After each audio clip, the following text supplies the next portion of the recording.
Hi ಎಲ್ಲರಿಗೂ ನಮಸ್ತೆ, welcome back to my YouTube channel ಅಂತ ಹೇಳ್ತಾ ನನಗೆ ಇವತ್ತೊಂದು ಫಂಕ್ಷನ್ ಇತ್ತು. ಸೊ ಅಟೆಂಡ್ ಮಾಡೋಣ ಅಂತ ಅಂದ್ಬಿಟ್ಟು ನಾನು ಈ ಥರ ಸಖತ್ತಾಗಿ ರೆಡಿಯಾಗಿದ್ದೀನಿ. ಅದಾದಮೇಲೆ ನನ್ನ ಕೊಲೀಗ್ಸ್ ಬರ್ತೀನಿ ಅಂತ ಅಂದರು. ಅವ್ರಿಗೋಸ್ಕರ ವೆಯ್ಟ್ ಮಾಡ್ತಾಯಿದ್ದೆ. ತುಂಬ ಹೊತ್ತು ವೆಯ್ಟ್ ಮಾಡಿದ್ಮೇಲೆ ಫೈನಲಿ ಅವರು ಚೌಟ್ರಿ ಹತ್ರ ಬಂದರು. ನಾನು ಡೈರೆಕ್ಟ್ ಚೌಟ್ರಿ ಹತ್ರನೇ ಹೋದೆ. ಅದಾದಮೇಲೆ ಫಂಕ್ಷನ್ನ ಅಟೆಂಡ್ ಮಾಡ್ತಾ ಇದ್ದೀವಿ. ಹೇಗೆ ಕಾಣಿಸ್ತಾ ಇದ್ದೀನಿ ಅಂತ ಅಂದ್ಬಿಟ್ಟು ಕಮೆಂಟ್ ಬಾಕ್ಸಲ್ಲಿ ಕಮೆಂಟ್ ಮಾಡಿ. ಅದಾದಮೇಲೆ ಊಟ ಎಲ್ಲ ಮಾಡ್ಕೊಂಡ್ವಿ. ಊಟಕ್ಕೆ ಹೋಗೋದಕ್ಕಿಂತ ಮುಂಚೆ ತುಂಬ ಹೊತ್ತು ಹರಟೆನೂ ಹೊಡೆದ್ವಿ ಕುತ್ಕೊಂಡು. ಹುಡುಗ ಹುಡುಗಿ ಕಾಂಬಿನೇಷನ್ ಅಂತೂ ತುಂಬ ಚೆನ್ನಾಗಿತ್ತು. ಫೋಟೋಸ್ ವೀಡಿಯೋಸ್ ಎಲ್ಲ ಮಾಡ್ಕೊಂಡ್ವಿ. ಸಂಡೇ ಆಗಿರೋದ್ರಿಂದ ತುಂಬ ಹೊತ್ತು ಟೈಮ್ನ ಸ್ಪೆಂಡ್ ಮಾಡಿದ್ವಿ ಕೂಡ. ಯಾರಿಗೂ ಕೆಲಸ ಇರಲಿಲ್ಲ. ಸೊ ಹಾಗಾಗಿ ಹರಟೆ ಹೊಡ್ಕೊಂಡು ವೀಡಿಯೋ ಮಾಡ್ಕೊಂಡು ಆರಾಮಾಗಿ ಕೂತ್ಕೊಂಡ್ವಿ. ಡೆಕೋರೇಷನ್ ಅಂತೂ ತುಂಬ ಚೆನ್ನಾಗಿತ್ತು. ನಾವೂ ಫೋಟೋಸ್ ತೆಗೆಸ್ಕೊಳ್ಳೋಕ್ಕೆ ಸ್ಟೇಜ್ ಮೇಲೆ ಹೋಗೋಕ್ಕೆ ತುಂಬ ಟ್ರೈ ಮಾಡಿದ್ವಿ.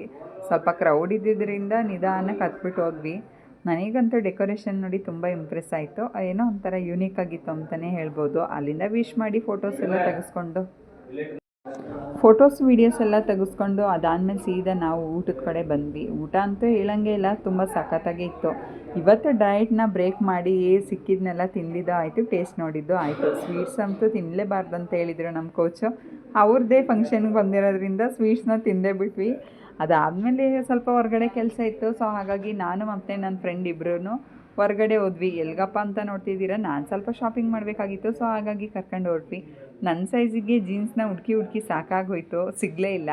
ಸೊ ಹಾಗಾಗಿ ಇಟ್ ಮೀನ್ಸ್ ಕಲೆಕ್ಷನ್ಸ್ ಇರಲಿಲ್ಲ ಅಷ್ಟೇ. ಸೈಜ್ ಇತ್ತು, ಕಲೆಕ್ಷನ್ಸ್ ಇರಲಿಲ್ಲ ಅಂದ್ಬಿಟ್ಟು. ಅದಾದಮೇಲೆ ನ್ಯೂ ಇಯರ್ಗೆ ಕಲೆಕ್ಷನ್ಸ್ ತರಿಸ್ತೀವಿ ಅಂತ ಅಂದರು. ನೋಡ್ಕೊಂಡ್ವಿ. ಕಲೆಕ್ಷನ್ಸ್ ಅಷ್ಟೇನು ತುಂಬ ಚೆನ್ನಾಗಿರೋದೇನು ಸಿಕ್ಕಿಲ್ಲ ಅಂತ ಅಂದ್ಬಿಟ್ಟು ಪರ್ಚೇಸ್ ಮಾಡೋದು ಬೇಡ, ನೆಕ್ಸ್ಟ್ ಟೈಮ್ ಇನ್ನೊಂದು ಸರಿ ನೋಡೋಣ ಅಂದ್ಬಿಟ್ಟು ಬಂದ್ವಿ.